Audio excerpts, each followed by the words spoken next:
ممتاز عالم دین انتہائی قابل احترام مفتی خلیل احمد یوسفی صاحب ہمارے ساتھ تشریف فرمائے. اگر مثال کے طور پہ خدا نخواستہ کسی کا کوئی جوان اولاد اس کے سامنے چلی جائے، اس کے باپ کا انتقال ہو جائے، مطلب باپ کے ساتھ جو اس طرح کی شدت والا معاملہ ہو جائے، بھائیوں کے ساتھ ہو جائے یا رشتہ داروں کے ساتھ ہو جائے، آپ ایک آدھ دو تین جو ہیں وہ اپنا بہت سے بہت لاشیں برداشت کر سکتے ہیں.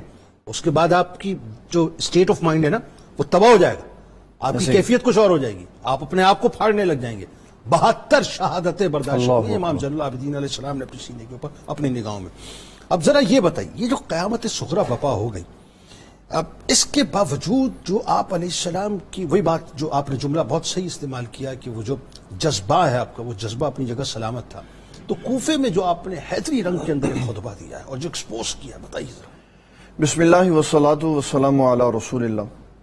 جنید بھائی، آپ کی یہ بات بالکل صحیح ہے کہ کوئی ایک یا دو یا تین میتیں دیکھ لے تو اس کی کیفیت خراب ہو جاتی. ایسے مناظر دیکھے ہیں ہم نے، آپ گزرے ہیں ابھی اس معاملے سے، اسی لیے میں نے آپ سے سوال کیا کہ آپ کے جوان بھائی چلے گئے آپ کے سامنے سے. ایسے مناظر دیکھے ہیں ہم نے کہ لوگ اپنے جوان بیٹوں کی وفات پہ اللہ سے شکوہ کر بیٹھتے. اللہ اکبر، اللہ. کتنے صابر لوگ ہیں، اتنے سارے لاشیں ان کے سامنے ہیں اور ان کے اندر وہ حیدری رنگ. اس کے لیے میں اپنے ناظرین کو پہلے بتانا چاہتا ہوں کہ حیدری رنگ ہے کیا، تبھی تو ان کو یہ پتا چلے گا کہ حضرت امام زین العابدین نے کیا کیا تھا. واہ واہ. کہ آپ جب بڑے دشمن کے مقابلے میں جاتے تھے نا تو اس کو کہتے تھے اپنا تعارف کرواؤ، اور وہ تعارف کرواتا تھا، کہتا تھا میں بہادر ہوں، میں فلاں ہوں، میں تیر انداز ہوں. آپ فرماتے تھے تو بہادر اب بنا ہے، میری ماں نے تو مجھے پیدا ہی شیر کیا ہوا. یہ آپ کا وہ حیدری رنگ تھا.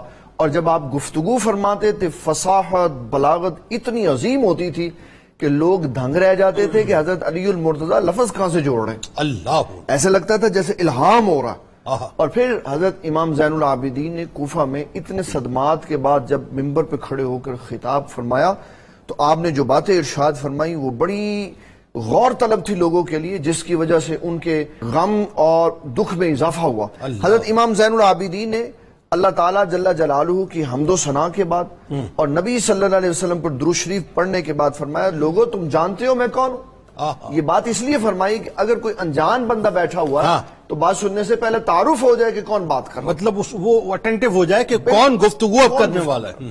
یہ انداز رب کائنات جل جلالہ کا ہے کہ اللہ تعالیٰ بھی بات فرمانے سے پہلے کہتا ہے اللہ خبردار غور سے سنو، بات بڑی اہم ہے.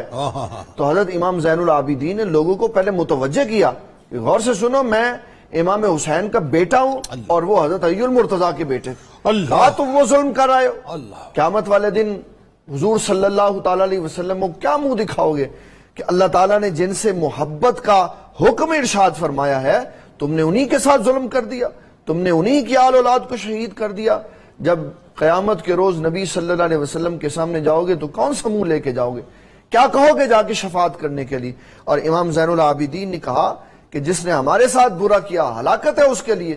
اس نے یہ خیال ہی نہیں کیا کہ ہم تھے وہ جن سے محبت کرنی تھی، ہم تھے وہ جن کے ساتھ ساتھ نبھانا تھا، ہم ایمان کا جز تھے اور ہمارے ساتھ ساری محبتیں وابستہ تھی. اور تم نے ہر شے کو ختم کر کے فرات کے کنارے ہمارے آباء و اجداد پہ وہ ظلم کیا، ان کے اوپر وہ تشدد کیا، اور پھر سب سے بڑا ظلم یہ کہ ان کی تدفین کا بھی ہمیں موقع نہیں دیا. اللہ، یہ سارا کچھ امام زین العابدین نے اس خطبے میں کہا جو غم اور کمزوری کی کیفیت میں تھا.